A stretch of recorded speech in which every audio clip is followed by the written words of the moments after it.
అబ్బా! ఈ పనులు ఎన్ని చేసినా అసలు ఆగనే ఆగదండి. ఎన్ని పనులైనా చేయండి, అవుతనే చేస్తూనే ఉంటున్నా పనైతే నేను మొత్తం నుంచి. సో, అలా నా మిర్రర్ డస్ట్ అనేది క్లీన్ చేసేసా. చొన్ కొంచెం కష్టంతోటి. అండ్ అలాగే మా లక్కీకి కొంచెం పాలు అనేది వేచి ఉంచాను. ఎందుకంటే, ఇంకా అలాగే నాకు గిన్నెలు కూడా మిగిలాయి. ఇంక ఈ చెత్త అంతా కిచెన్ రూమ్ చూడండి ఒకసారి ఎంత చెండాలంగా ఉందో. ఇప్పుడు అదంతా క్లీన్ చేయాలి.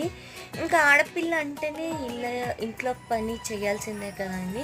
బట్ నేను ఇంకా యాజ్ ఎ స్టూడెంట్స్‌గా నేను చదువుకి, ఎన్‌సీసీకి అండ్ నా ఇంట్లో పనికి, కొంచెం నా జిమ్‌కి, నా డైట్‌కి ఇన్ని చేయాలంటే చాలా కష్టం. బట్ ఆల్మోస్ట్ నేను ప్రిపేర్ అవ్వడానికి చాలా ట్రై చేస్తున్నాను. సో, ఇంకా మీకు తెలిసిందే, గిన్నెలు తోముకుంటూ నేను ఫోన్‌లోనే చూసుకుంటున్నాను ఎక్కడైనా ఫేస్ వస్తుందేమో అనుకోని. సో, నేను మీకు ఇంకా వీడియోస్ కావాలంటే పార్ట్ 5లో